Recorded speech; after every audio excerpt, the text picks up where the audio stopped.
झपाटे sir.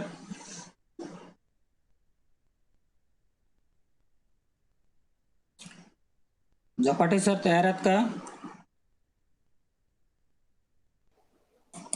Hello sir, हो join झालेलो आहे. हा. बस एक मिनिट. ओके. हा एक मिनिट.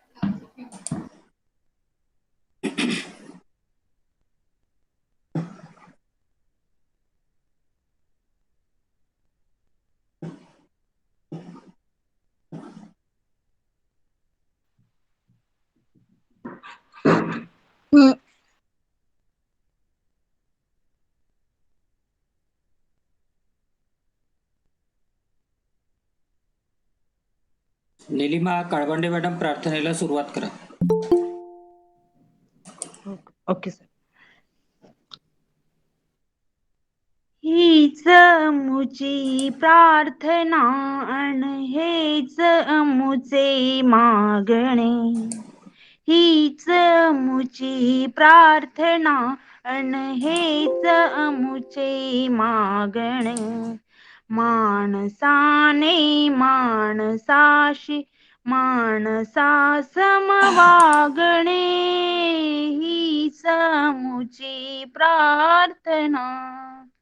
धर्म जाती प्रांत भाषा द्वेष सारे संपू दे. धर्म जाती प्रांत भाषा द्वेष सारे संपू दे. एक निष्ठा एक आशा एक रंगी रंगू दे. अन पुन्हा पसरो मनावर शुद्धतेचे चांदणे.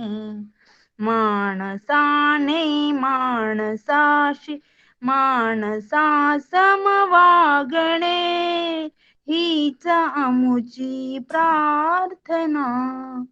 भोवताली दाटला अंधार दुःखाचा जरी. सूर्य सत्याचा उद्या उगवेल आहे खातरी.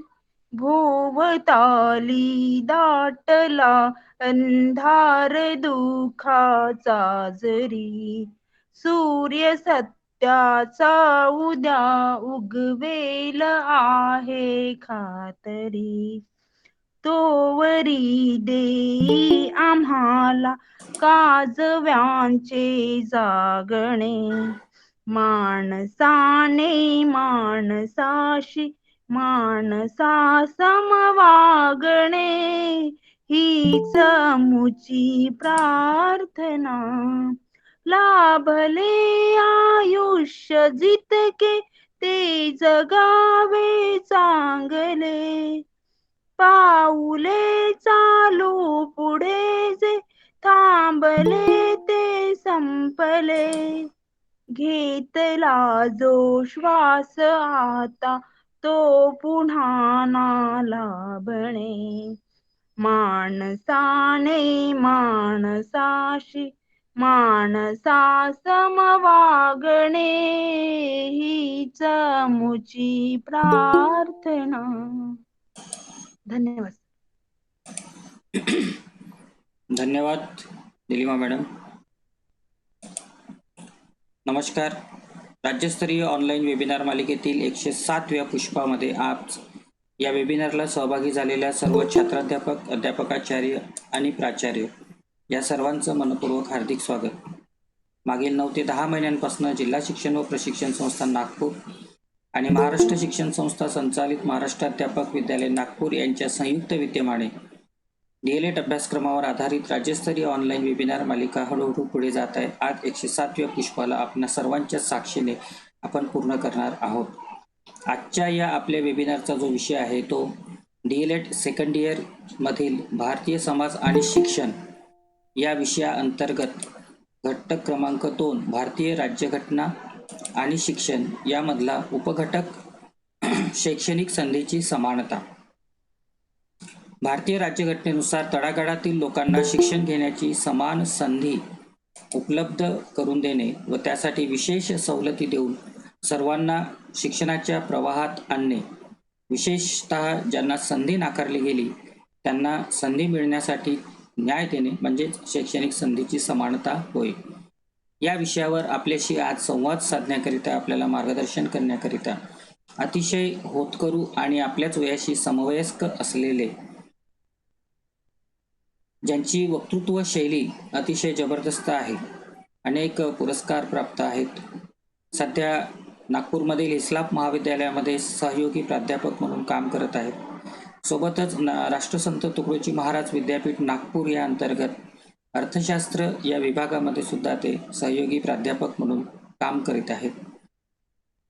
एक डी.एड झालेला विद्यार्थी आणि तो विद्यार्थी PhD पर्यंत जेव्हा पोहोचतो तेव्हा तो ज्या अध्यापक विद्यालयातील छात्राध्यापक असतो त्या अध्यापक विद्यालयातील सर्व अध्यापकाचार्य आणि प्राचार्य यांना त्यांचा अभिमान वाटतो. आजच्या या वेबिनारमध्ये आपण ज्यांना आमंत्रित केलेलं आहे ते आमच्याच महाराष्ट्र अध्यापक विद्यालयातील डी.एडचे छात्राध्यापक आहेत. जेव्हा डी.एड पूर्ण झाल्यानंतर त्यांनी आपली शैक्षणिक प्रवासाची जी वाट आहे ती मध्ये न थांबवता त्यांनी पुढे नेली आणि एक नव्हे तर 2-3 विषयामध्ये त्यांनी MA पदवी संपादन केली. नुकतंच आपल्या सोनी TV वर एक मालिका सुरू आहे, ज्या मालिकेचं नाव आहे कौन बनेगा करोडपती. आणि त्या करोडपती या कार्यक्रमामध्ये एक अंध मुलगी, तिला 7 करोडचा शेवटचा जो प्रश्न विचारलेला होता आणि त्या प्रश्नाचं जे उत्तर होतं ते उत्तर त्या मुलीला देता आलं नाही आणि त्यामुळे 7 करोड तिला जिंकता आले नाही. त्या प्रश्नाचं खरं उत्तर जे होतं ते the problem of the rupee अशा प्रकारचं ते उत्तर होतं आणि ते तिला देता आलं नाही. कारण हा जो एक ग्रंथ आहे तो डॉक्टर बाबासाहेब आंबेडकर लिखित आहे आणि लंडन ऑफ युनिव्हर्सिटीमध्ये त्यांनी हा पेपर सबमिट केला, थेसिस सबमिट केला आणि त्या आधारावर डॉक्टर बाबासाहेब आंबेडकरांना डॉक्टरेट पदवी बहाल झाली.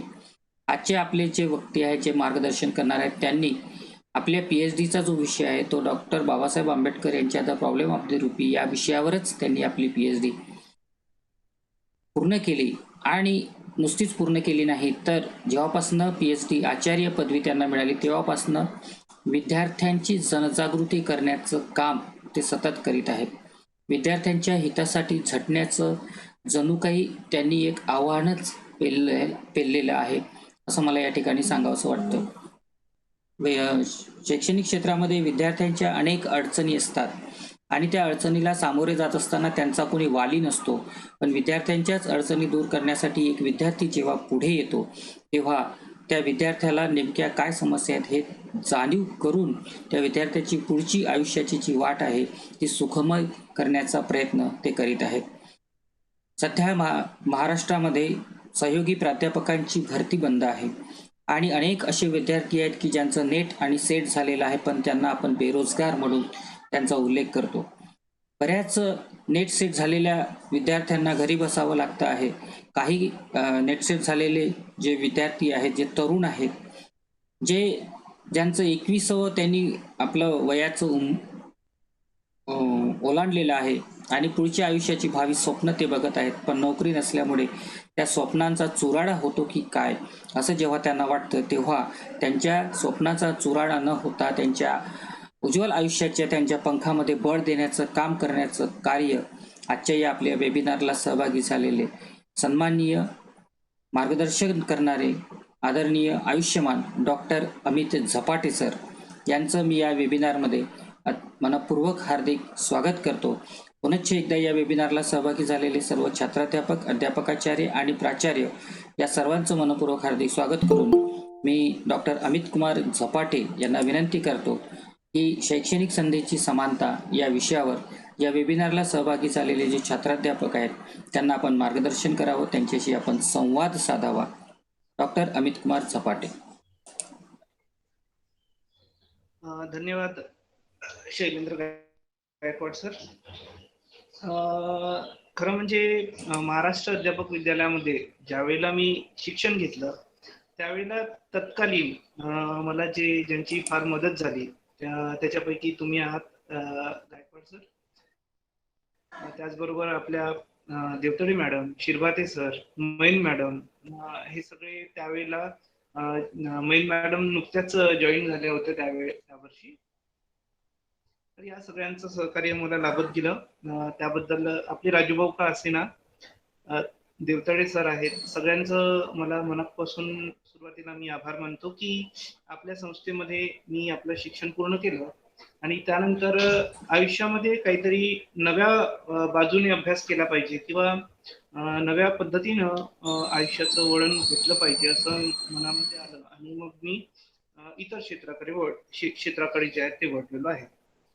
तर खरं म्हणजे हा जो आजचा विषय दिलेला आहे वेबिनारचा, तर ह्या वेबिनारच्या पूर्वी मी आपल्या सर्वांचं मनपूर्वक आभार मानतो की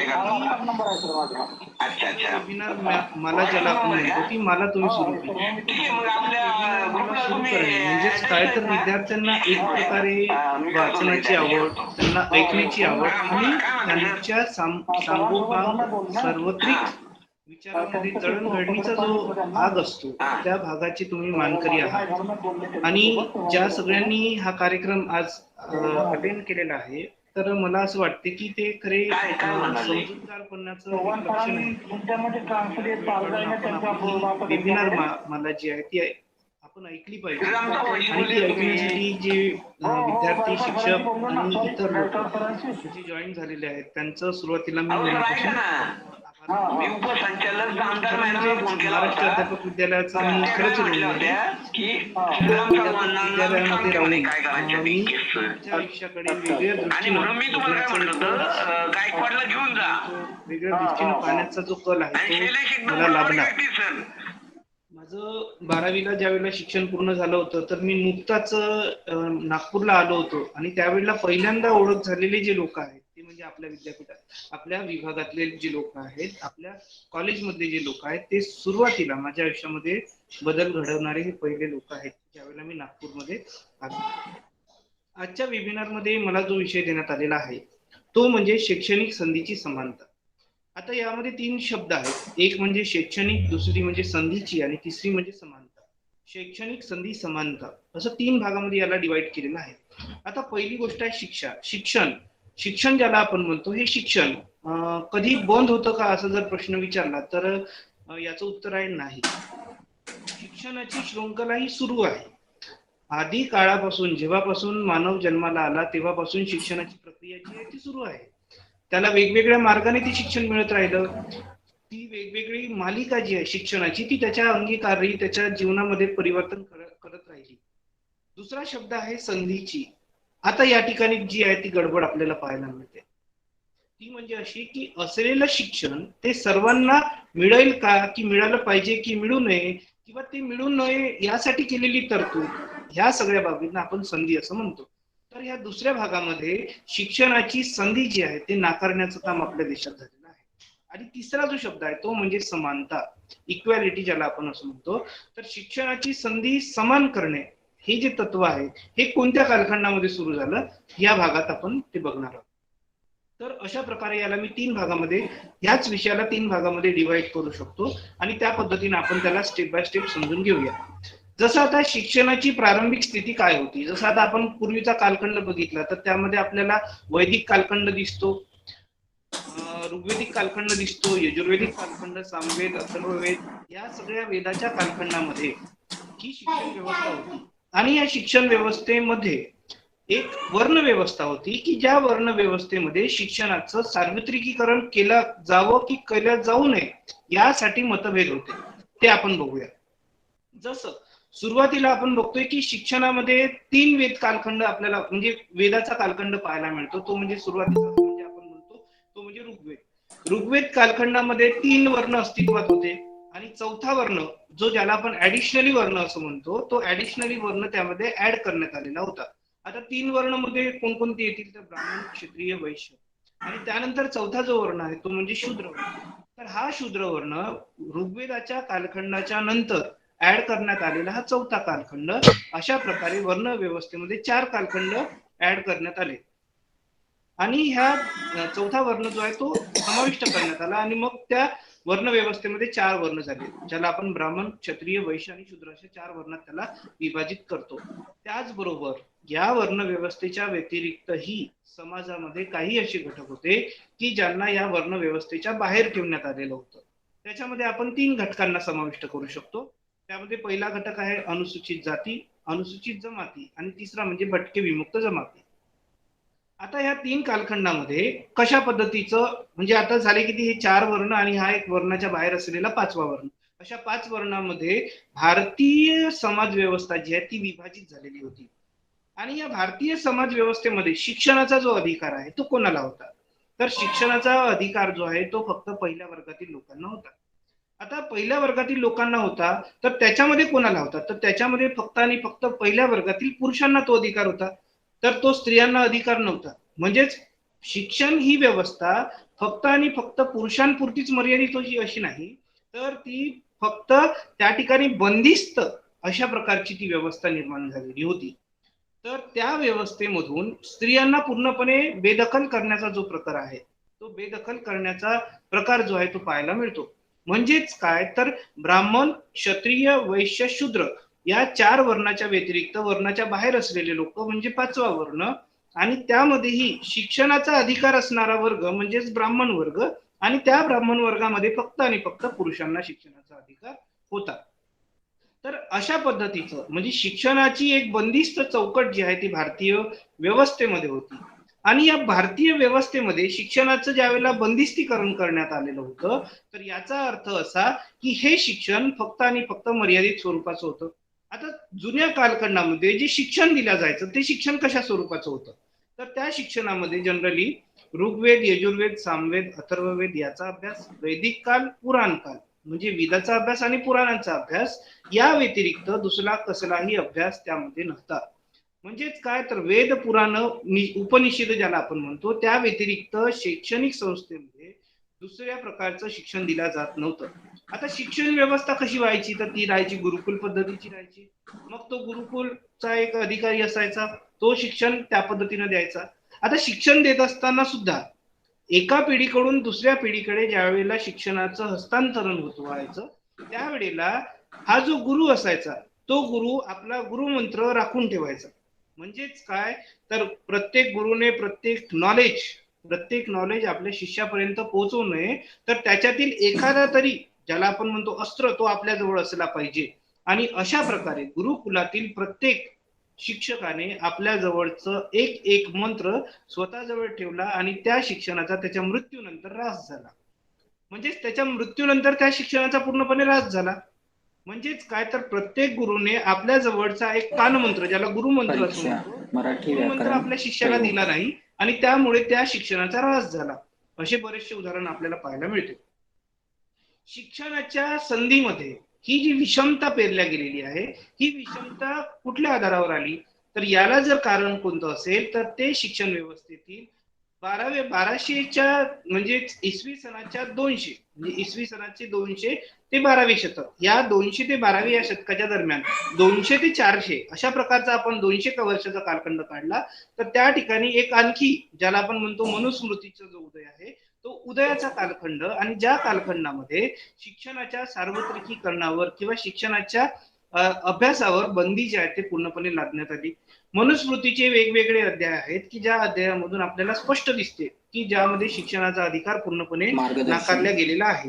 माननीय त्याच्यामध्ये श्री रमेश स्त्रियांवरील शेंडगे, बंदीबद्दल कोणकोणते ज्ञान अध्याय आहेत ते मी विकास सांगतो. विद्यालय तर पाटोदा, स्त्रियांना शिक्षण जिल्हा देण्यात येऊ नये लातूर. या संदर्भात दुसऱ्या अध्यायातील 214वी जी ओवी आहे, 214वी जी ओवी आहे, त्या ओवीमध्ये शिक्षणाचा पूर्णपणे अधिकार नाकारण्यात आलेला आहे. त्याचबरोबर तिसऱ्या अध्यायातील 62 आणि 54 हे 2 अध्याय आहेत की ज्या अध्यायामध्ये स्त्रियांवर पूर्णपणे बंदी घालण्यात आलेली आहे. आता यामधील काही अशाही घडामोडी आहेत की त्यांना काय काय करू नये, जे वाचताना आपल्यालाच किळसवाना जो प्रकार आहे तो असं वाटू शकतो. इतकं भयंकर चुकीचं लिखाण त्या ठिकाणी तुम्हाला पाहायला मिळते. त्याचबरोबर 8व्या अध्यायातील ओवी क्रमांक 77 आणि 149, त्यानंतर 9व्या अध्यायातील 17, 21, 3, 154, 99, 69, 204 आणि 149 हे सगळे अध्याय जे आहे ज्यामध्ये स्पष्टपणे उल्लेख आहे की स्त्रियांना शिक्षणाचा अधिकार नाही. तर सर्वात महत्वाची जी बंदी घालण्यात आलेली आहे शिक्षणावर स्त्रियांच्या, ते म्हणजे दुसऱ्या अध्यायातील 64. अंडरलाईन करून किंवा दुसऱ्या अध्यायातील 64 जो आहे या भागामध्ये स्त्रियांना पूर्णपणे शिक्षणाचा अधिकार वंचित केलेला आहे, ज्याच्यामध्ये संधीची कुठल्याच प्रकारची समानता राहिलेली नव्हती. त्यानंतर अध्याय 5, 2, 7, 9 आणि 3 यामध्ये ह्या प्रकारच्या बंदी आपल्याला पाहायला मिळते. त्याचबरोबर शिक्षणाचा जो वंचित घटक आहे, ज्याला आपण शूद्र आणि वर्णाच्या बाहेर असलेले 3 लोक म्हणजे अनुसूचित जाती, अनुसूचित जमाती आणि व्हीजेएनटी, तर ह्या लोकांना बंदी घालणारा जो मनुस्मृतीमध्ये कायदे करण्यात आलेले आहेत ते अध्याय 5 मधील 84, 118, 122 त्याचबरोबर 10व्या अध्यायातील 40 व 43 अध्यायानुसार स्पष्टपणे उल्लेख करण्यात आलेला आहे की ज्या उल्लेखामध्ये तुम्हाला या वेगवेगळे पुस्तक आहेत त्या पुस्तकामध्ये तुम्हाला सापडते. सांगतो म्हणजेच काय तर शिक्षणाचा हा जो अधिकार आहे हा मनुस्मृतीने लादल्या गेलेल्या वेगवेगळ्या चुकीच्या धोरणामुळे शिक्षणाचा अधिकार जो आहे तो संकुचित. म्हणजे प्रारंभिक जे आपल्या भारतातील शिक्षण व्यवस्था होती किंवा शिक्षण व्यवस्था होती की ज्या शिक्षण व्यवस्थेमध्ये शिक्षणाचं हस्तांतरीकरण, शिक्षणाला सार्वत्रिकीकरण करण्याचा जो प्रकार आहे त्यानंतर भारताच्या या सर्वांगीण जडणघडणीमध्ये काही लोक असे होते की ज्यांना असं वाटत होतं की शिक्षण जे आहे ते लोकांना मिळालं पाहिजे.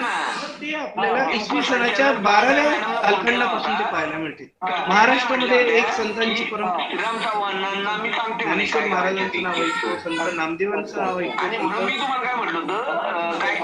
कर्ममेळा आहेत, संत बहिणाबाई आहेत, संत त्याचबरोबर संत तुकाराम महाराज आहेत.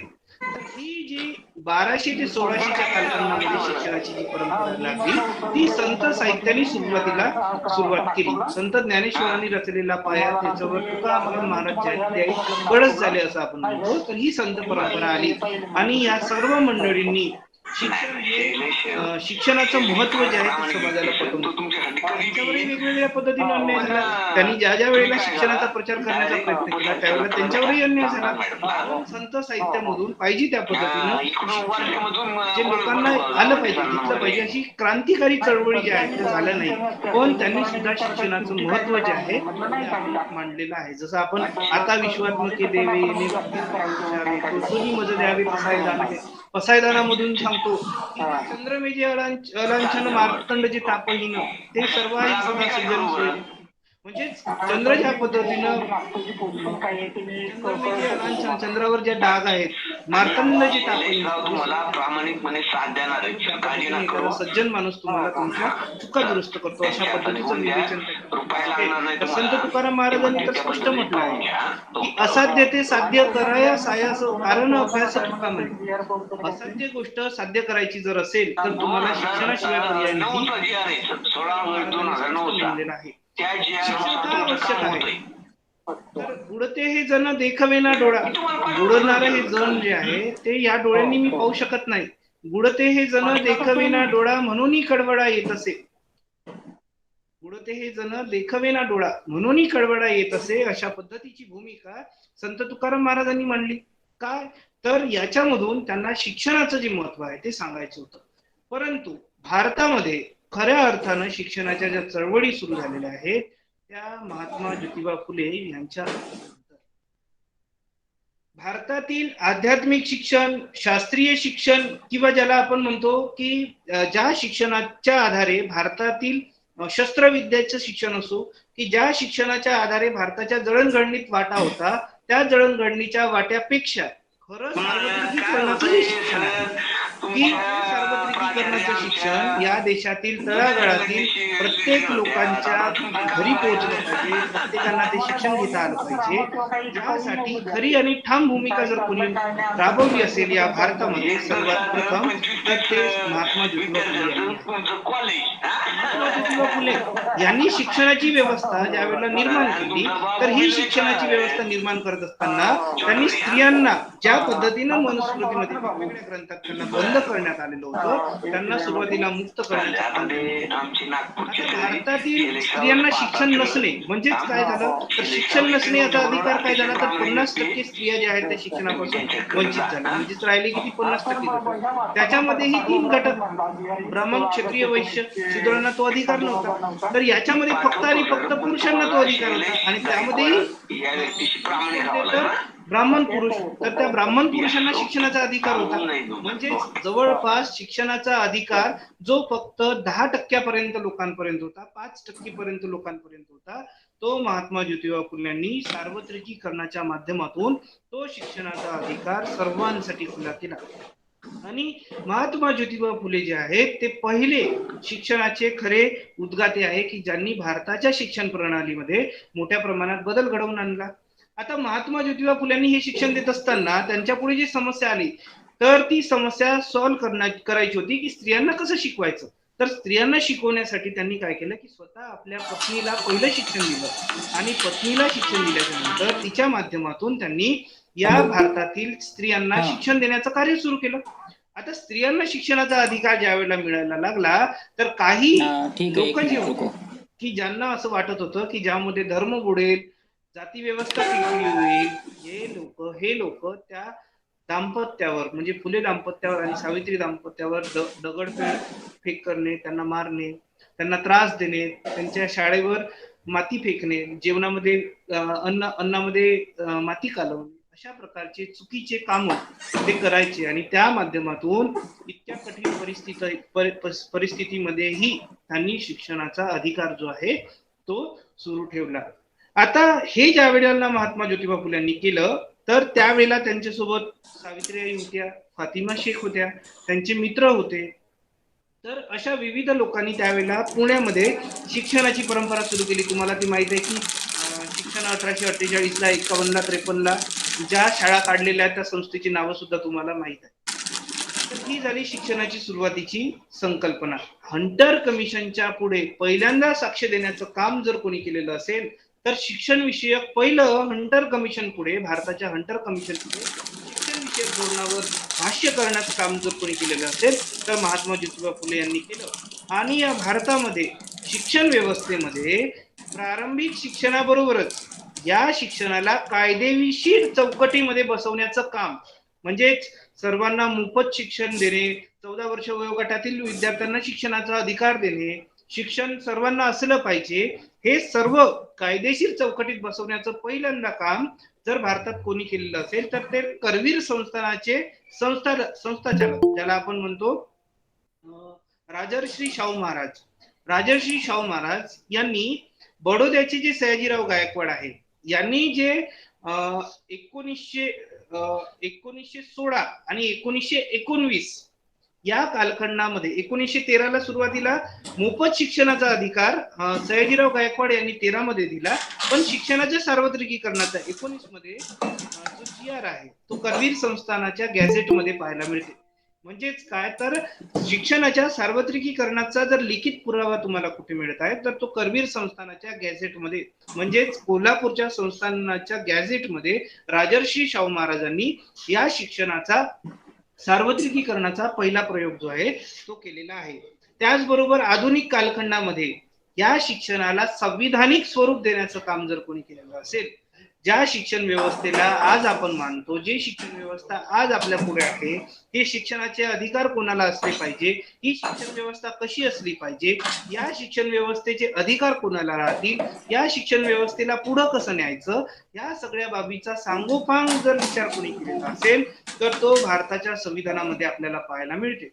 भारताच्या संविधानामध्ये वेगवेगळे कलम आहेत की ज्या कलमाच्या आधारे आपल्याला शिक्षणाचे अधिकार जे आहेत ते प्राप्त झालेले आहेत.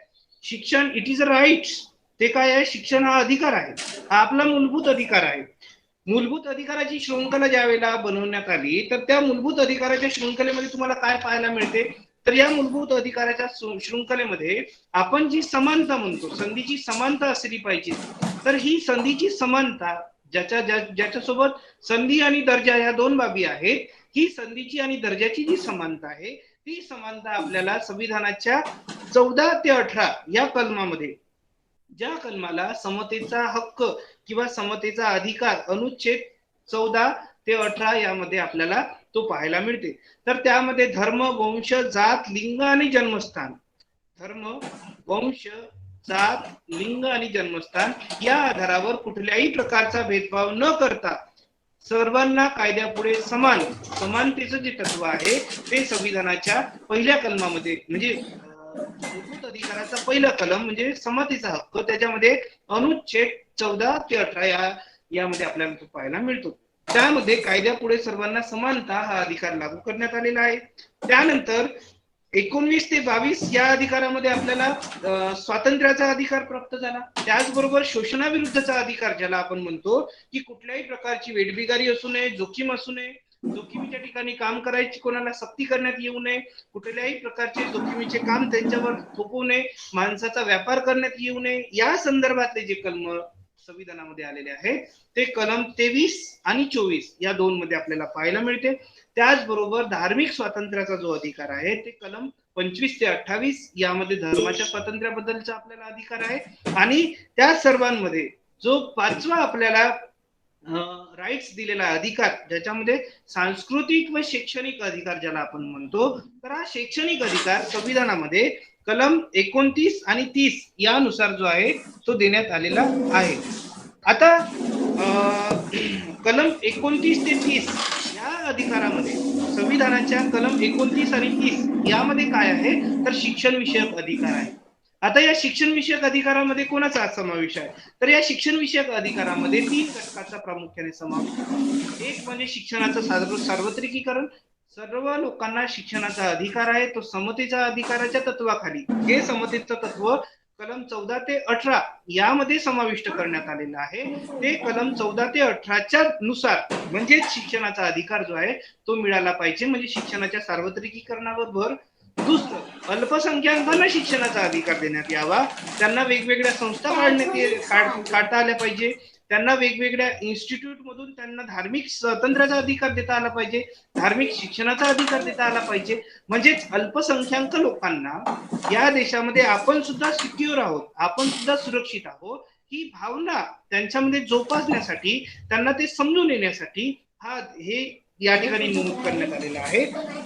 आणि तिसरा जो महत्वाचा भाग होता तो म्हणजे शिक्षणामध्ये कुठल्याही घटकास वंचित ठेवता कामा नये, आणि हे वंचित न ठेवता त्यांना शिक्षणाचं विस्तृतीकरण कसं काय करता येईल, ज्याला सांस्कृतिक ठेवा जपण्याचा सोबत, ज्याला आपण म्हणतो ना की आपल्या सांस्कृतिक ठेव्याला कुठल्याच प्रकारचा धक्का न लागू देता शिक्षणाच्या विस्तारीकरणाला जी भर देण्यात येते ती संविधानाच्या कलम 29 आणि 30 नुसार जी आहे ती देण्यात आलेली आहे. आता या ठिकाणी बघा, शिक्षण शिक्षण शिक्षण आपण म्हणतो, तर हे शिक्षण म्हणजे नक्की आहे तरी काय? शिक्षणामध्ये सर्वात महत्वाची गोष्ट आहे ती म्हणजे व्यक्तीची तर्कबुद्धी विकसित करता आली पाहिजे. आता एखादी शिक्षण व्यवस्था आपल्या तर्कबुद्धीचा विकास करू देत नसेल तर ती शिक्षण व्यवस्था योग्य की अयोग्य हा प्रश्न असू शकतो. काही शिक्षण व्यवस्थेमध्ये धार्मिक शिक्षण देत असताना लोकांना अंधश्रद्धेचं शिक्षण दिले जाते. ज्या अंधश्रद्धेच्या शिक्षणाचा नायनाट झाला पाहिजे, ज्याला आपण म्हणतो की विज्ञानवादी शिक्षण आपल्या व्यवस्थेमध्ये आलं पाहिजे, ही विज्ञानवादी संस्था, विज्ञानवादी शैक्षणिक विचार लोकांमध्ये रुजले पाहिजे, हे ज्या वेळेला आपण सांगतो तर हे सांगत असताना जर समजा त्याला जर शिक्षण व्यवस्थेमध्येच आडकाठी येत असेल तर आपण काय म्हणू शकतो की हे शिक्षण तर्कबुद्धी विकसित करणारं शिक्षण नाही. म्हणजेच काय तर शिक्षणाने व्यक्तीच्या तर्कबुद्धीचा विकास झाला पाहिजे, त्याला तर्क लावता आला पाहिजे, त्याला त्याच्या बुद्धीचा वापर करून तर्काचा आधार घेता आला पाहिजे. ज्या तर्काच्या आधारे त्याला असं लक्षात आलं पाहिजे की आपण काय करतो, काय योग्य की अयोग्य, हे खरंच बरोबर आहे का. आता एखाद्याने सांगितलं की पोळ्याच्या दिवशी तुम्हाला ते पळसाचे पानं तोडून आणून तुमच्या घरापुढे लावावे लागतील, आता ते खरंच योग्य आहे की अयोग्य आहे याच्यासाठी तुम्ही कधी विचार केलेला आहे का? जर तुमच्या शिक्षणाने तुमची तर्कबुद्धी विकसित होत नसेल तर तुम्हाला शिक्षणाच्या समतेचा अधिकार कसा प्राप्त होईल? जर तुमच्या शैक्षणिकच्या तर्कबुद्धी जर विकसित होत नसेल तर तुम्ही विज्ञानवादी कसे बनाल? जर तुमची शिक्षण व्यवस्था तुमच्यामध्ये तर्कबुद्धी विकसित करत नसेल तर तुम्हाला दर्जाची संधीची समानता आणि या देशाचे कायदे याची माहिती कशी मिळणार? तुम्ही स्वतःचा विकास करत असताना देशाच्या विकासाचा विचार करू शकणार नाही. म्हणून समतेसोबत आपल्याला तर्कबुद्धी विकसित करणारे शिक्षण आहे ते भेटतं. देशामध्ये जर तर्कबुद्धी विकसित करणारे शिक्षण नसेल तर ते शिक्षण कोणत्याही कामाचं नाही. म्हणून भारतामध्ये शिक्षण व्यवस्था जी आहे ती तर्कबुद्धीच्या आधारे तर्कबुद्धी विकसित करणारं विज्ञाननिष्ठ आधुनिक कालखंडाला पुरेपूर असलेलं जे आपल्याला आजच्या वाटचालीमध्ये मदत करेल. आता मुलं बघा, तुम्ही बघत असाल की आता ऑनलाईन शिक्षण प्रणालीमध्ये मुलं घरूनच शिकत आहेत. आता घरूनच शिकत असताना कितीक मुलांना आपण बघतोय, शिक्षक बनणारा तुम्हाला लक्षात येत असेल की मुलांना एक सांगतात त्याच्यानंतर उत्तर वेगळे लिहितात. हा, म्हणजेच प्रश्न असा आहे की ऑनलाईन शिक्षण प्रणालीतून पोरांना पाहिजे त्या पद्धतीचं शिक्षण जर मिळालेलं नसेल तर मुलं काय होतील, तर आपली पिढी जी आहे ते मागे घडू शकतात, मागे पडू शकते. रघुराम राजांचं यांच्यावरचं आता लेटेस्ट मधलं एक स्टेटमेंट आहे की जर समजा 3 वर्ष एखाद्या शिक्षण संस्थेमधून देशातील पोरांना शिक्षण दिल्या गेलेलं नाही तर तो देश मागे जाऊ शकतो, 3 वर्ष मागे जाऊ शकतो. अशा प्रकारचं स्पष्ट मनोगत जे आहे ते रघुराम राजन यांनी. या देशातील प्राध्यापक असो, शिक्षक असो, वेगवेगळे आंदोलन काढतात, मोर्चे काढतात. त्यांच्यामध्ये काय असते की आमचा पगार वाढवा. पण आता इतक्या दिवसापासून शाळा बंद आहे तर एकतरी प्रायमरी टीचर्सनी असा मोर्चा काढला का की आजपासून शाळा सुरू करा? नाही. म्हणजे काय, तर तर्कबुद्धीचा जो विचार आहे तर ही तर्कबुद्धी आपण कशा पद्धतीने वापरतो सगळं ठरतं. आता आपल्या यामध्ये एक जो महत्वाचा मुद्दा आलेला आहे तो म्हणजे शिक्षणाची संधी. आता शिक्षणाची जी संधी आहे ती कुठे कुठे आहे मी तुम्हाला सांगितलेलं आहे. शिक्षण कसं नाकारलं गेलेलं आहे याबद्दलही विवेचन केलेलं आहे. तर या शिक्षणाची खरी गरज काय आहे, शिक्षणाची गरज काय आहे, तर त्याचं पहिलं उत्तर आपण देऊ शकतो ते म्हणजे देशामध्ये समता प्रस्थापित करण्यासाठी. शिक्षणाची आवश्यकता काय आहे, तर देशामध्ये समता प्रस्थापित करण्यासाठी. समता का गरजेची आहे, जर या देशाला महासत्ता बनायचं असेल, जगातील सर्वात मोठी विस्तृत शक्ती बनायचं असेल तर या देशाला समता आणणे फार गरजेचं आहे. आज छोट्या छोट्या कारणांवरून जातीय हल्ले होतात, लोकांना एकमेकांच्या मनात द्वेष भावना निर्माण केल्या जातो. जातीमध्ये लोकांकडे एखाद्या वेळेला लोक तुम्हाला तुमचा परिचय तुमच्या जातीवरून ठरवतात. आडनाव सांगितलं की आपल्या डोक्यातील सिस्टम ऑटोमॅटिकली काम करायला लागतं. सिस्टीम कसं काम करतं ते बघा. आता तुम्हाला म्हटलं तुम्ही कोण, तर आम्ही म्हटलं जोशी, जोशी म्हटलं तर कोण, ब्राह्मण, म्हणजेच काय, राव वरिष्ठ जातीचा असेल. अशा पद्धतीचं आपण लॉजिक लावून टाकतो. एखाद्याला विचारलं तुझं आडनाव काय, तू म्हणाला कांबळे, कांबळे म्हणजे शूद्र कम्युनिटीचा, म्हणजे हा खालच्या कम्युनिटीचा असू शकतो, शूद्र असू शकतो. अशा प्रकारचं आपल्या डोक्यामध्ये सॉफ्टवेअर निर्माण करण्यात आलेलं आहे. याला ब्रेक द्यावा लागेल, हे सगळं तोडावं लागेल. आणि हे जर तोडायचं असेल तर आपल्याला शिक्षण व्यवस्था फार आवश्यक आहे. महात्मा ज्योतिबा फुले जे स्लोगन म्हणतात ते फार सटीक आणि मार्मिक असं आहे. विद्येविना मती गेली, मती विना नीती गेली, नीती विना गती गेली, गती विना वित्त गेले, वित्त विना शूद्र खचले. आणि एवढे सगळे अनर्थ जे आहे ते फक्त आणि फक्त अविद्येने केले. म्हणून शिक्षणाची पहिली गरज जे काय आहे, तर या देशामध्ये समता प्रस्थापित करण्यासाठी शिक्षण व्यवस्था जी आहे ती आवश्यक आहे. त्यानंतर दुसरा मुद्दा येतो की या शिक्षण व्यवस्थेतून फक्त समता विकसित करायची आहे का, तर नाही. या देशात लोकशाही जी आहे ती लोकशाही बळकट झाली पाहिजे. शिक्षणामधून समतेसोबत या देशातील लोकशाही जी आहे ती लोकशाही आपल्याला बळकट करता आली पाहिजे. जर आपण आपली शिक्षण व्यवस्था लोकशाही बळकट करत नसेल तर त्या शिक्षण व्यवस्थेतून तालिबान्यासारखा उद्रेक एखाद्या देशात घडून येतो. म्हणून आपण आपल्या शिक्षणाचा वापर जो आहे तो या देशातील लोकशाही बळकट करण्यासाठी केला पाहिजे. या देशातील लोकशाही जशी जशी बळकट होत जाईल तशी तशी लोकांना आपले हक्क, अधिकार, कर्तव्य या सगळ्याची जाणीव होत राहील. म्हणून लोकशाहीचा पुरस्कार करत असताना शैक्षणिक विकासाबरोबरच लोकशाही जी आहे ती मजबूत झाली पाहिजे. आता शिक्षण जर असेल तर या शिक्षणातून काय होते, तर शिक्षणामधून लोकांच्या सुप्त गुणांना वाव मिळतो. आता एखादा व्यक्ती ज्या वेळेला आपलं शिक्षण घेत असतो तर शिक्षण घेत असताना टीचर्सला लक्षात येतं की नाही, हा व्यक्ती योग्य पद्धतीनं भाषण देऊ शकतो, हा व्यक्ती योग्य पद्धतीनं गाणं म्हणू शकतो, हा व्यक्ती उत्कृष्टपणे चित्र काढू शकतो. म्हणजेच काय, तर शिक्षण व्यवस्थेतून सुप्त गुणांना वाव देण्यासाठी म्हणून शिक्षण व्यवस्था जी आहे ती आवश्यक आहे. जसं आता आपण बघतोय की तुम्ही अध्ययन पाठासाठी ज्या वेळेला दुसऱ्या ठिकाणी जातात, दुसऱ्या कॉलेजेसमध्ये जातात, किंवा देवतडे मॅडम असो किंवा गायकवाड सर असो किंवा शिरभाते सर असो, तुम्हाला सांगतात की तुम्हाला पेंटिंग कशी काढता येतात, तुम्ही तुमचा स्वाध्याय पाठ कसा घेतात, त्यानंतर तुम्हाला कशा पद्धतीनं तुमची कलाकुसरीचे गुण कोणते आहेत ते तुम्हाला सांगतात, इन्करेज करतात. मागच्या वेळेला ज्या वेळेला मी अध्यापक विद्यालयामध्ये होतो त्यावेळेला मला म्हणजे भाषणासाठी प्रेरित केलं गेलेलं होतं. गायकवाड सरांनी तर स्पष्ट भाषणासाठी प्रेरित केलं होतं. तर वादविवाद स्पर्धेमध्ये मी राज्यस्तरीय डिबेट्स जी आहे ती जिंकलेली होती.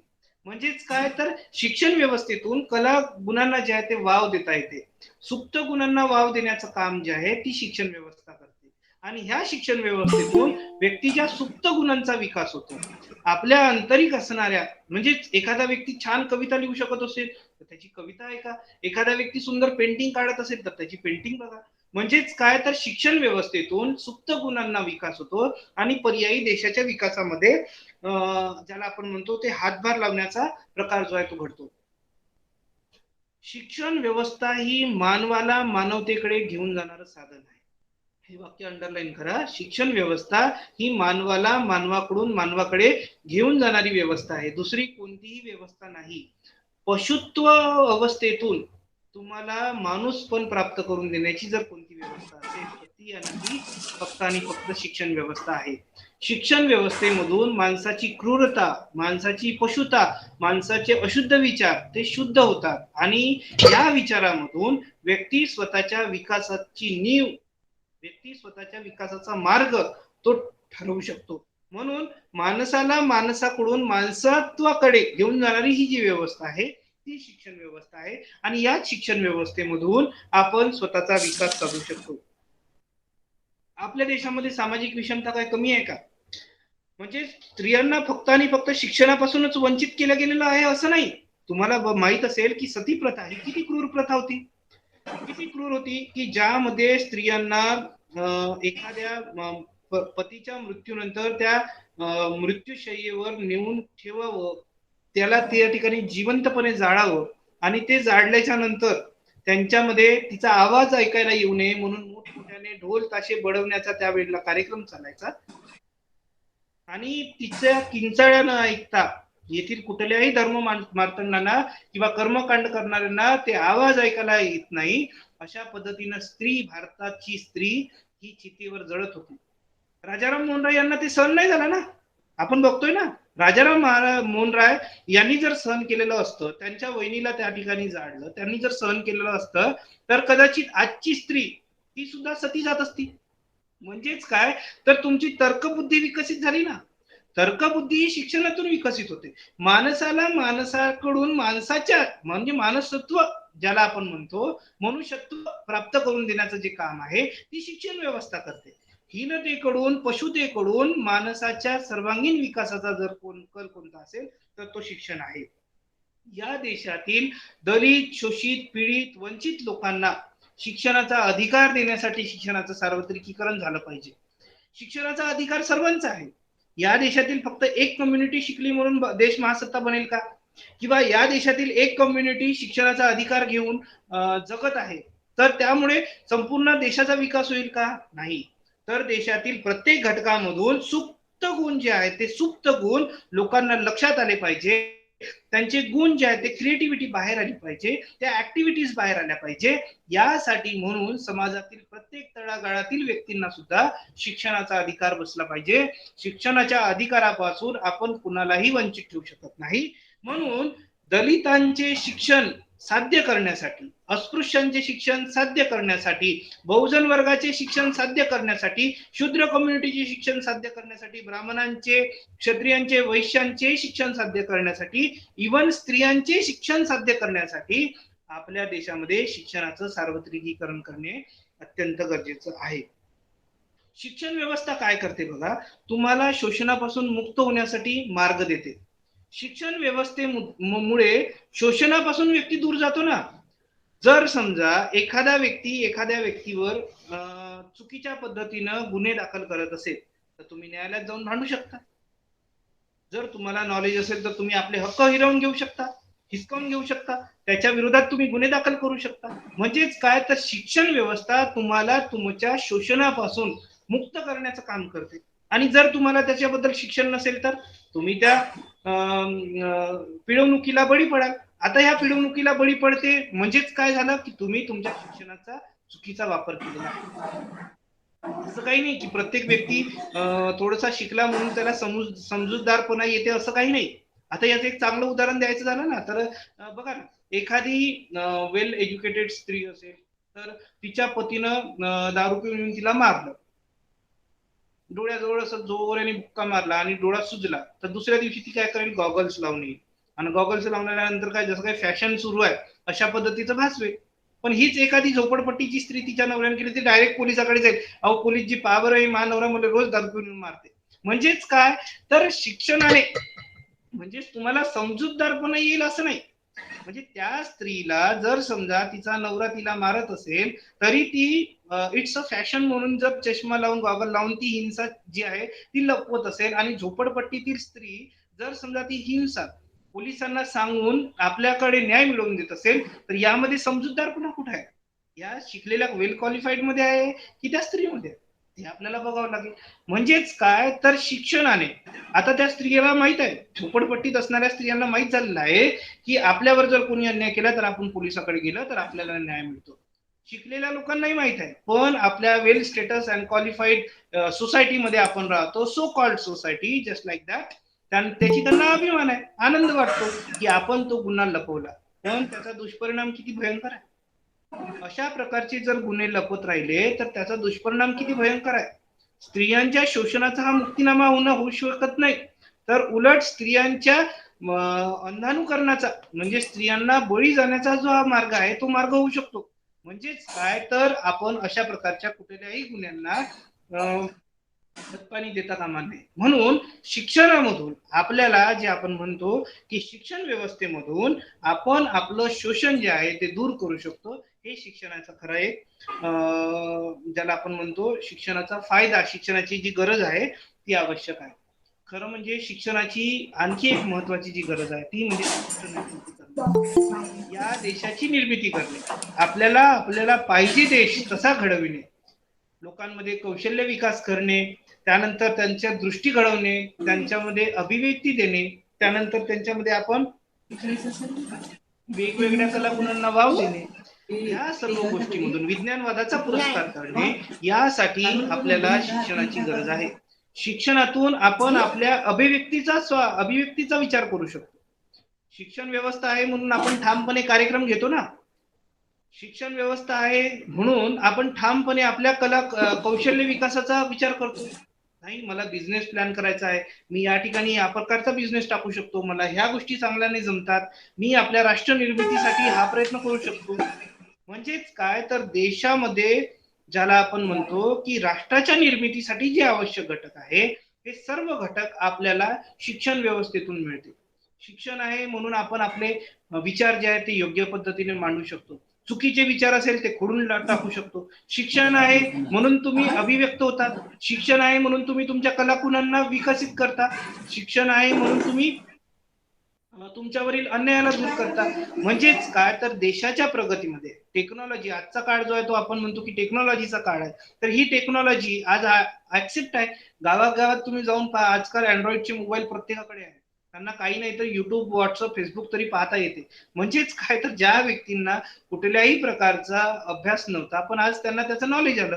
नॉलेज इज अ पॉवर, आपण म्हणतो ना, नॉलेज ही शक्ती आहे. तर ही जी पॉवर आहे ही पॉवर फक्त आणि फक्त शिक्षण व्यवस्थेमधून आपल्याला प्राप्त होऊ शकते, आणि म्हणून शिक्षण व्यवस्थेमध्ये राष्ट्राची जी प्रगती आहे ती राष्ट्राची प्रगती साधता येऊ शकते.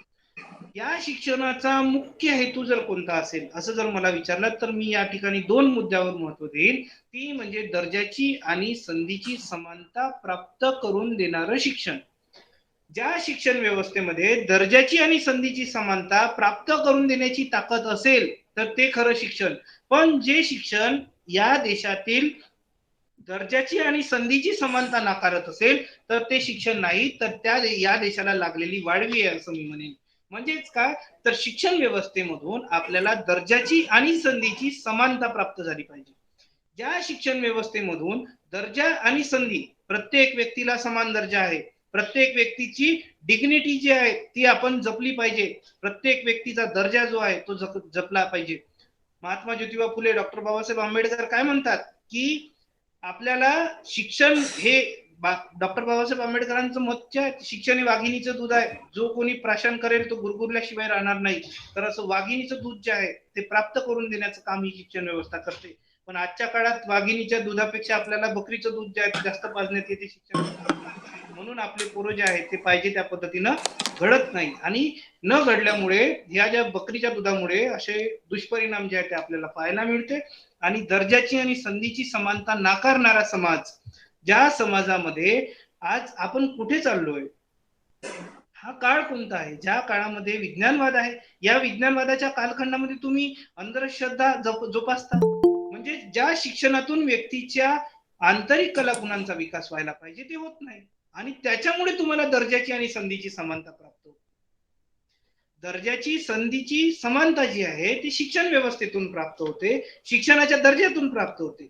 शिक्षणाची संधी कधी प्राप्त होईल, जर समजा तुम्हाला शिक्षण व्यवस्थेमध्ये जर शिक्षणाच्या आधुनिकीकरणामध्ये, शिक्षणाच्या सार्वत्रिकीकरणामध्ये जर आपण म्हणू शकतो की ज्या शिक्षणाच्या आधुनिकीकरणामधून माणसाच्या सुप्त गुणाचा विकास होतो, दर्जाची आणि संधीची समानता विकसित होते, तेव्हा ते खऱ्या अर्थानं आपल्याला मिळालेलं शिक्षण असेल. धन्यवाद मॅडम, सुंदर मेसेज केला माझ्याबद्दल.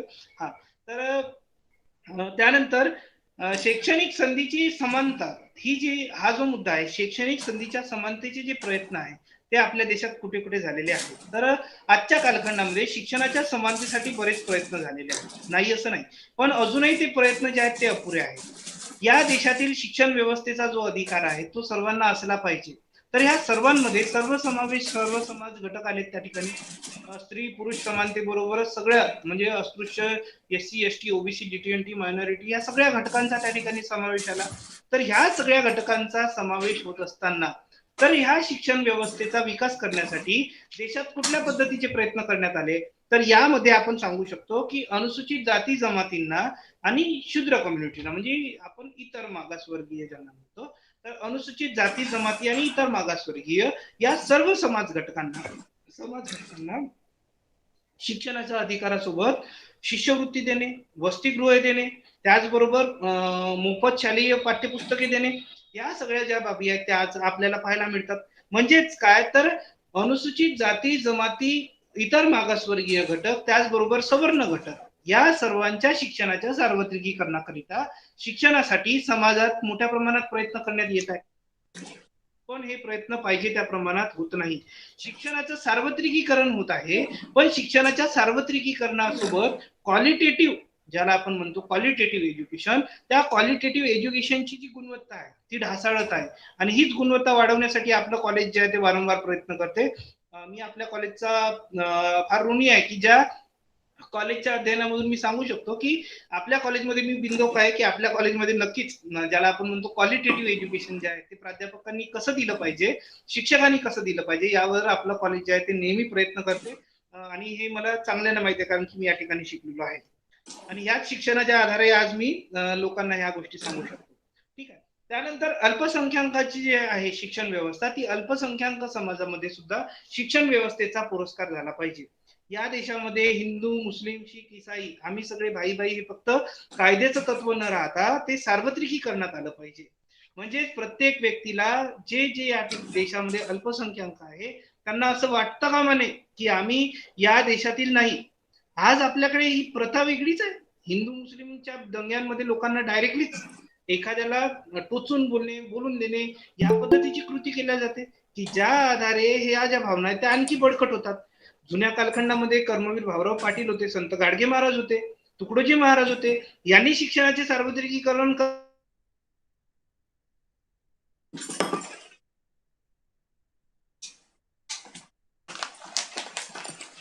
पप्पा, आणखी खालची लाईन गेली आहे का?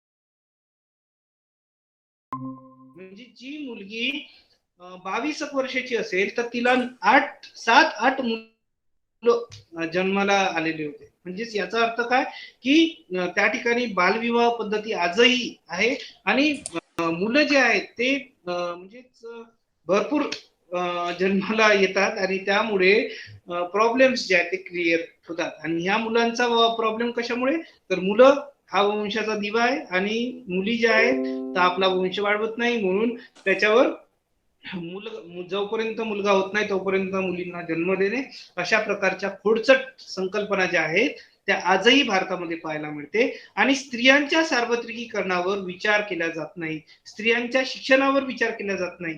तुम्ही हायर एज्युकेशन मधला टक्का बघा, स्त्रियांचा शिक्षणाचा टक्का जो आहे तो फक्त 13% आहे. म्हणजेच का तर हायर एज्युकेशन मध्ये म्हणजे ज्याला आपण पीएचडी वगैरे शिक्षण म्हणतो तर त्या शिक्षणामध्ये स्त्रियांचा टक्का जो आहे तो नगण्य स्वरूपाचा आहे. एससी एसटीचा टक्का जो आहे तो फक्त 2% आहे आणि इतर ओबीसी कम्युनिटीचा जो आहे तो फक्त 17 ते 18% आहे. याचा अर्थ असा की हायर एज्युकेशन मध्ये शिक्षणाचा टक्केवारी जी आहे ती आपली कमी आहे सगळी. तर शिक्षणाची टक्केवारी कमी असणारे जे घटक आहेत म्हणजे याच्यात सगळे वंचित घटक आले, म्हणजे स्त्रिया आल्यात, एससी एसटी ओबीसी डीटीएनटी मायनॉरिटी हे सगळे घटक आलेत की ज्यांच्यामध्ये सार्वत्रिकीकरण नाही आणि सार्वत्रिकीकरण नाही आहे आणि त्याचबरोबर शिक्षणाची समान संधी नाही. म्हणून आपण असंही म्हणू शकतो की स्त्रियांच्या शिक्षणावर अजूनही विचार करण्याचा अजूनही भर देण्याची जी गरज आहे ती आपल्याला पाहायला मिळते. त्याचबरोबर जसं मी सांगितलं की मनुस्मृतीमधल्या वेगवेगळ्या अध्यायामध्ये स्त्रियांना आणि शूद्रांना शिक्षणाचे अधिकार जे आहेत ते नाकारले गेलेले होते, तर वंचित समाजाच्या शिक्षणासाठी सुद्धा शिक्षणाचे प्रयत्न केले गेले पाहिजे. यासाठी म्हणून शैक्षणिक व्यवस्थेमधून आरक्षण धोरण आलंय. आरक्षण धोरणाचा वापर फक्त राजश्री शाहू महाराजांनीच केला असं नाही, तर 100% आरक्षण मनुस्मृतीद्वारे ब्राह्मण वर्गाला मिळालंच होतं ना, ज्याला आपण म्हणतो की शिक्षणाचा पूर्ण अधिकार 100% अधिकार एका विशिष्ट कम्युनिटीला देणे. हाही एक प्रकारचं आरक्षणच होतं. तर हे आरक्षण म्हणजे ज्या पद्धतीने एखाद्या विशिष्ट समाजाला पूर्ण आरक्षण देणे, पूर्ण सुख सुविधा देणे, क्षत्रिय धर्म निभवण्याचा अधिकार फक्त क्षत्रियांना देणे, काम करण्याचा अधिकार फक्त वैश्यांना देणे, हे एक प्रकारचं अलिखित असलेलं आरक्षणच होतं आणि मनुस्मृतीमध्ये लिखित स्वरूपाचं आरक्षण होतं. तर अशा पद्धतीचं ज्याला म्हणतो तर हे आरक्षण धोरण जे आहे ते राजर्षी शाहू महाराजांनी आधुनिक कालखंडामध्ये तोडून टाकलं आणि डॉक्टर बाबासाहेब आंबेडकरांनी तर संविधानामध्ये 3 कलम टाकले, ज्याच्यामध्ये 340च्या कलमानुसार सर्वात पहिल्यांदा ओबीसी समाजाला आरक्षण जे आहे ते बाबासाहेबांनी दिलेलं आहे. संविधानाची प्रत आहे आपल्या जवळ, तुम्ही वाचू शकता. या संविधानाच्या प्रतीमध्ये तुम्हाला पाहायलाच मिळेल की ज्याच्यामध्ये 340चं जे कलम आहे या 340च्या कलमानुसार ओबीसी समाजाला पहिला अधिकार दिला, म्हणजे आरक्षण दिलं, आरक्षणाची तरतूद नेमून ठेवली, त्याच आधारावर मंडल आयोगाची स्थापना करण्यात आली आणि 27% आरक्षण देण्यात आलंय. आता आपल्याकडे ओबीसीच्या जातीनिहाय जनगणना होत नाही, त्याच्यामुळे त्यांची निश्चित आकडेवारी प्राप्त होत नाही. म्हणून आता कुठेतरी अधिवेशनामध्ये सूर निर्माण होतो की जातीनिहाय जनगणना झाल्या पाहिजे आणि त्याच्यातही काही असे लोक आहेत की त्यालाही विरोध करणारे लोक आहेत की ही जनगणना होता कामा नये. म्हणजेच काय, म्हणजे तो मुद्दा आपला नसला तरी पण सांगण्याची गोष्ट ही की 340च्या कलमानुसार शैक्षणिक आरक्षणाचा अधिकार तो दिलेला आहे. 341चं धोरण आहे एससी एसटी साठी आणि एससी साठी आणि 342चं धोरण एसटी साठी आहे. म्हणजेच काय तर वेगवेगळ्या शैक्षणिक धोरणासोबतच शैक्षणिक प्रगतीवर विचार करण्यासाठी आपल्याला आरक्षण धोरण जे आहे ते ठेवणे गरजेचं आहे. या आरक्षण धोरणामध्ये एससी एसटी ओबीसी डीटीएनटी मायनॉरिटी यांचे प्रत्येकाचे हक्क अधिकार, मग ते सवर्ण अधिकार, आता सवर्णांना सुद्धा 10% आरक्षण देण्यात आलेलं आहे. म्हणजेच काय तर सगळ्यांचे अधिकार जे आहेत ते सुरक्षित ठेवण्याचं काम जे आहे ते केल्या जात आहे. त्याचबरोबर दिव्यांग समाज, ज्याला अपंग म्हणून आजपर्यंत हिनवत होतो, सरकारने आता नवीन शब्द दिला दिव्यांग, साक्षात्कार झाला आणि साक्षात्कारामध्ये आता तो शब्द आपण दिव्यांग म्हणून वापरतो, बरोबर.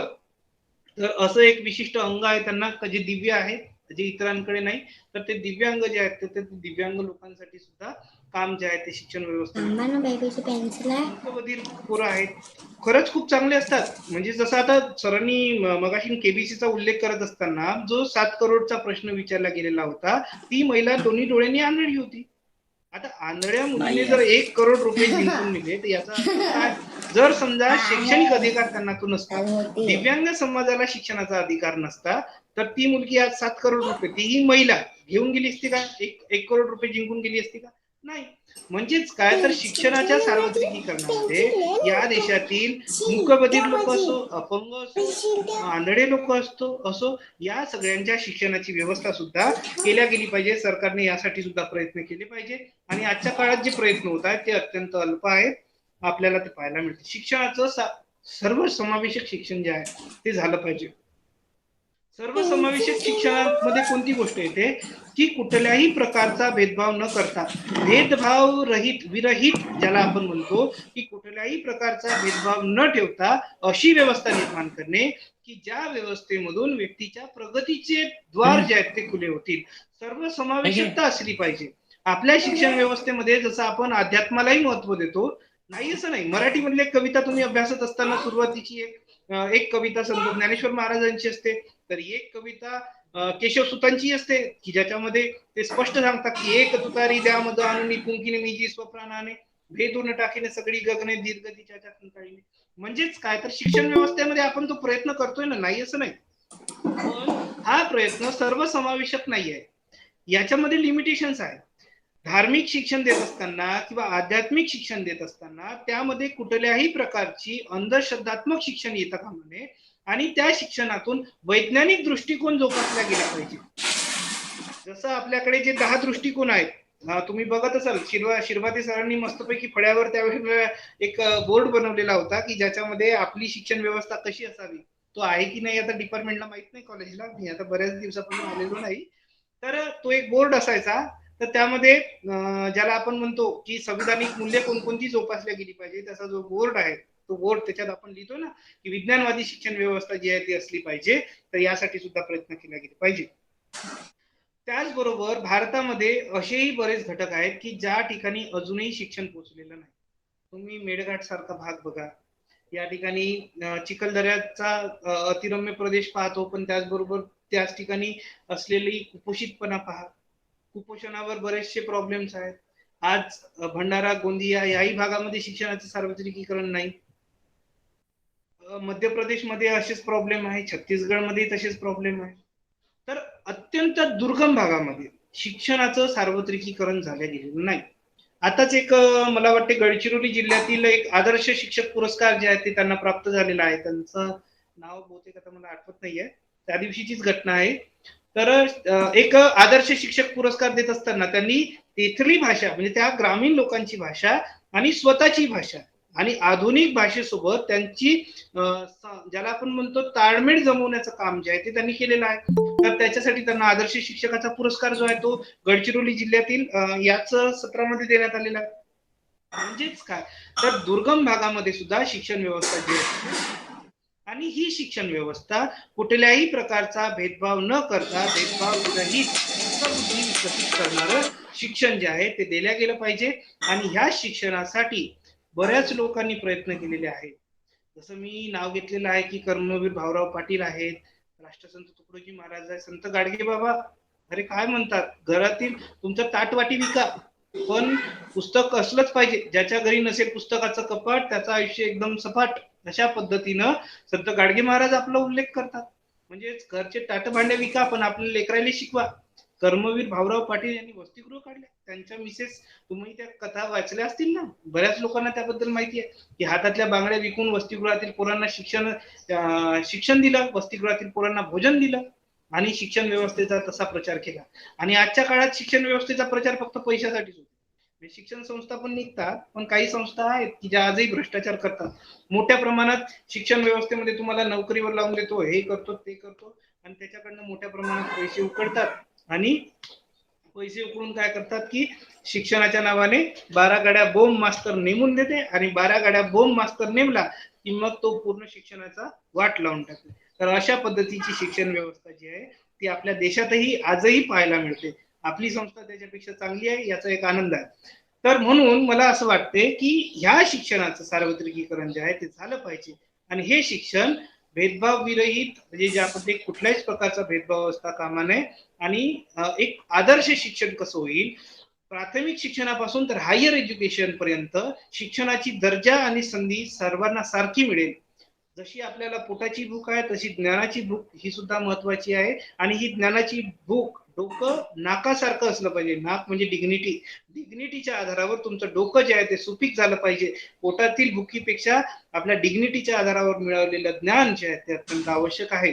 आणि म्हणून शिक्षण जे आहे ते ज्याच्यासाठी महात्मा ज्योतिबा फुल्यांनी काबड कष्ट घेतले, सावित्री आईंना अक्षरशः शेण दगडाचा मारा येथील व्यवस्थेनं केलेला आहे. तर ह्या ज्या व्यवस्थेनं स्त्रियांच्या शिक्षणाला नाकारलेलं आहे, आज तेच लोक त्यांच्या पुढे नतमस्तक होतात आणि सांगतात की सावित्री आई जर नसती तर आज आमच्या स्त्रिया शिकल्या नसत्या. आज कलेक्टर राष्ट्रपती पदापर्यंत, पंतप्रधान राष्ट्रपती पदापर्यंत स्त्रिया गेलेल्या आहेत. त्यांच्या कृपेमुळे, त्यांच्या पुण्यामुळे मला असं वाटते की ह्या शिक्षण व्यवस्थेचं आपण सांगोपांगपणे विचार केला पाहिजे आणि ह्या शिक्षण व्यवस्थेला विस्तृत करण्यासाठी प्रयत्न केले पाहिजे. मला या ठिकाणी दर्जा आणि संधीची समानता या विषयावर बोलण्यासाठी आपण प्राचारण केलं. त्याचबरोबर बऱ्याच दिवसाच्या नंतर कॉलेजशी जुळवून घेता आलं आणि मला एक चांगली संधी मिळाली. त्याबद्दल मी सर्वांचं मनपूर्वक आभार मानतो. आणि सर्वांनी मला ही जी संधी दिली, देवतळे मॅडमनी संधी दिली, गायकवाड सरांची संधी दिलेली आहे, शिरभाती सर असतील, मेन मॅडम असतील, तर या सर्वांचे मी मनापासून आभार मानतो. नवीन आणखी कोणी टीचर्स जॉईन झालेले असतील तर मला त्यांचे नाव माहित नाही, तर त्या सर्वांचं म्हणजे कॉलेजमध्ये जेवढे लोक असतील त्या सर्वांचं मी मनापासून आभार मानतो आणि मला या ठिकाणी बोलण्याची संधी दिली त्याबद्दल धन्यवाद. आणि मी या ठिकाणी माझं वक्तव्य समाप्त. सर्वांना धन्यवाद. थँक्यू. धन्यवाद डॉक्टर अमित झपाटे सर. आम्हाला खूप अभिमान आहे की आमच्या महाराष्ट्र अध्यापक विद्यालयातील छात्राध्यापक हे डी.एड झाल्यानंतर फक्त डी.एड पुरतेच मर्यादित नसून पुढच्या इतर क्षेत्रातही आपलं नैपुण्य दाखवतात. 5 सप्टेंबरचा त्या दिवशी आम्ही कार्यक्रम घेतला. त्या 5 सप्टेंबरच्या कार्यक्रमामध्ये सुद्धा महाराष्ट्र अध्यापक विद्यालयातीलच 5 उपक्रमशील प्रगतील शिक्षकांना आम्ही आमंत्रित केलं होतं आणि त्यांचे शिक्षण क्षेत्रातले अनुभव, त्यांचं कर्तृत्व, त्यांचं वक्तृत्व आणि त्यांचं कार्य याविषयीचा उहापोह त्या ठिकाणी झाला. निश्चितच आम्हाला त्याचा अभिमान झाला. आज शैक्षणिक संधीची समानता, ज्याचा संबंध हा भारतीय राज्यघटनेशी आहे आणि ज्याचा अभ्यास हा राज्यघटनेचा असेल, राज्यघटनेच्या प्रत्येक पानाला ज्यांनी स्पर्श केलेला असेल तोच या विषयावर अधिकाधिक बोलू शकतो. नाही तर ज्यांचा संबंधच नाही, ज्यांनी कधी राज्यघटना वाचलीच नाही, ज्यांच्यातील किमान शैक्षणिक कलमे माहिती नाही, तर यासारख्या कठीणातल्या कठीण विषयावर वक्तव्य करणं हे काही सोपी गोष्ट नाही. शैक्षणिक संधीची समानता या विषयावर आपण विस्तृत असं भाष्य केलं. योगायोग असा की आज 8 सप्टेंबर आणि जागतिक साक्षरता दिवस. स्त्रियांना साक्षर करण्याचं व्रण ज्यांनी आपल्या दोन्ही खांद्यावर पेललं त्या स्त्री शिक्षणाच्या उद्धारकर्त्या क्रांतिज्योती सावित्रीबाई फुले आणि त्यांच्या कार्याचा आढावा जेव्हा आपण घेतो तेव्हा आज आपल्याला असं म्हणावंसं वाटेल की स्त्रियांच्या साक्षरतेचं प्रमाण आज आपल्या जगात आणि भारतात किती आहे. तर जगाच्या साक्षरतेमध्ये महिलांचं साक्षरतेचं प्रमाण हे 82% आपल्याला दिसून येतं आणि भारतामध्ये स्त्रियांच्या साक्षरतेचं प्रमाण हे 59% दिसून येतं, जेव्हा की पुरुषांचं साक्षरतेचं प्रमाण हे 78% आहे. मग 50%पेक्षा थोडंसं बॉर्डर लाईन क्रॉस करून स्त्रियांच्या साक्षरतेचं प्रमाण हे 59% आहे. ही एक खेदाची बाब आज आपल्याला दिसून येतं. हे का? तर शैक्षणिक संधीची समानता, दर्जाची व संधीची समानता ही प्रत्येकाला मिळाली पाहिजे आणि ती मिळणं अतिशय गरजेचं आहे. कारण आजच्या प्रगतिशील युगामध्ये प्रत्येक विद्यार्थ्याला शिक्षणाची समान संधी मिळणं आणि त्या संधीच्या समानतेची गरज भासणं हे अत्यंत आवश्यक आहे. पण फक्त शिक्षणाची संधी देऊनच चालणार नाही, कारण ज्यांच्याकडे पैसा आहे ते पुढे जातील आणि ज्यांच्याकडे सुविधा नाही ते मात्र मागे राहतील. तेव्हा या शिक्षणाच्या समान संधीबरोबर इतरही सवलती प्रत्येक